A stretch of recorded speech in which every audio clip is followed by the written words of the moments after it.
Shalom, shalom, você está no canal Hebraico Esclarece, com um formato novo. Nós estamos agora com o estudo bíblico guiado. E esse é o estudo 3 e é o fim da série. E a série é E Houve Fome em Israel. Bora agora para o estudo 3, após a vinheta.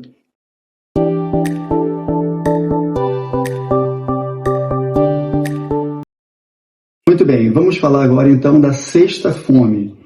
Foi a fome profetizada nos tempos de Elias. E nós vamos ver isso aí em 1 Reis 17. Então, para contextualizar você, vamos estar observando que Elias, o profeta de Deus, ele confronta o rei de Israel, Acabe, e diz para ele que venha agora uma seca, a fome, por conta de desobediência, por conta da idolatria do seu povo, orquestrada por ele e a sua mulher Jezabel. Temos aqui uma pergunta. Professor, como a idolatria causa fome espiritual?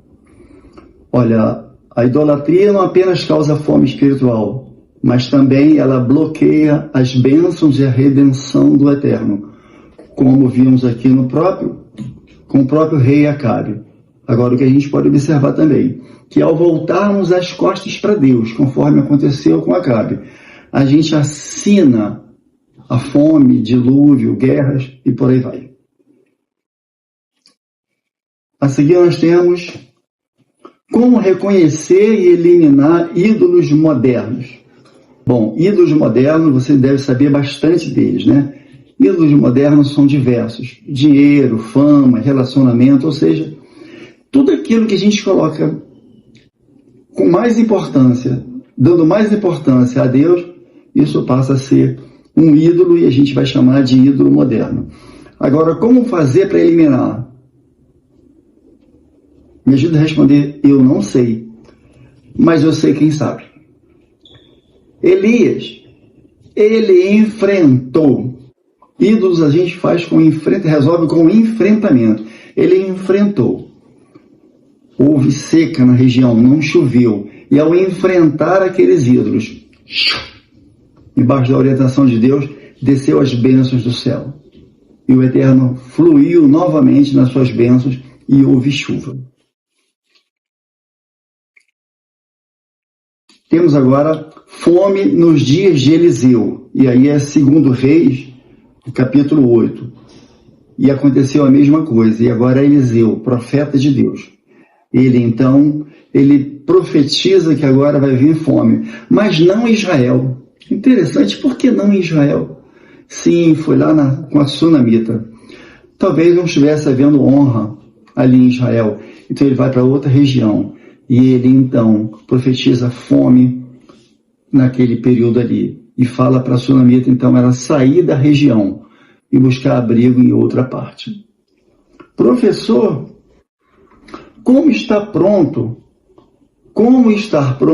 para seguir a Deus em tempos difíceis? Olha, o que é interessante a gente observar não devemos esperar ter tempos difíceis para servir a Deus. Vamos ser inteligentes. Vamos fazer isso antes de ter os tempos difíceis. Por outro lado, a gente volta com a Sunamita a aprender com ela. Ela então ouviu a voz do profeta, que instruiu ela a sair da região antes que tivesse fome. E é interessante que ela, ao ouvir, identificar a voz de Deus, e ela nem era israelita, mas ela identificou que Eliseu, ele era um homem de Deus. Então ela toma pela fé, ela sai daquela região e ela não é afetada com a fome. Professor, como obedecer quando o futuro é incerto?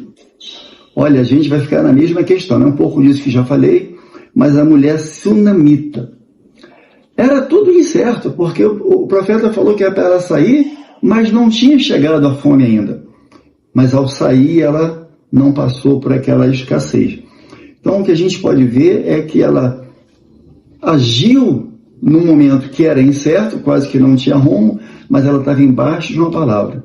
E essa palavra, então, ele não fez com que ela não tivesse nenhuma dificuldade.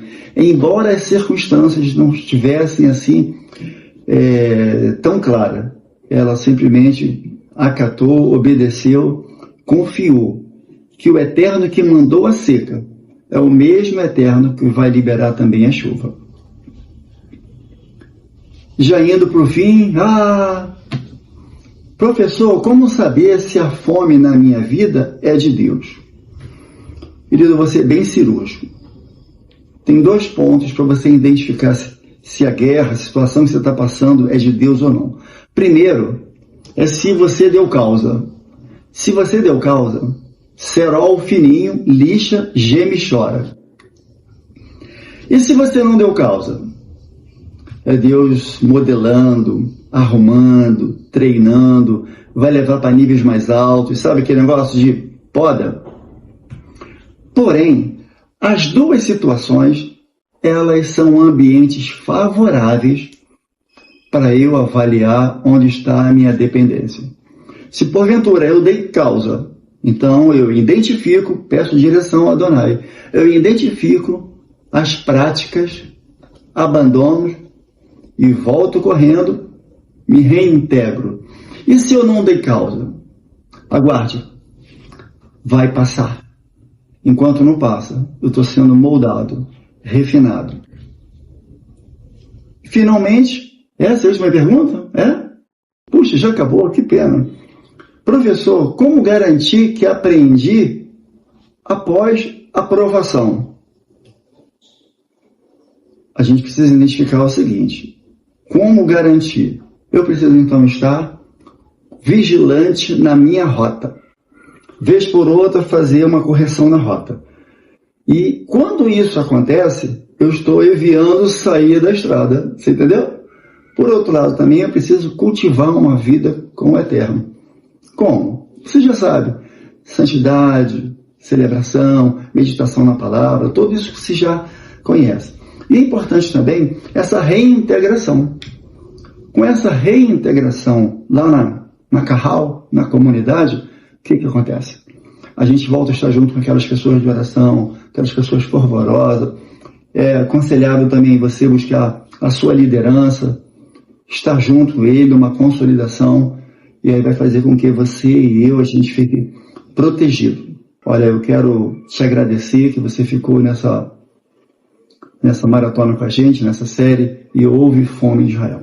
Faz o seguinte, coloca aqui embaixo o que essas fomes, todas condensadas, elas foram preciosas para você. O que você acrescentou, o que isso adicionou à sua fé, o que isso causou, deixou você um pouco mais esperto, mais atento.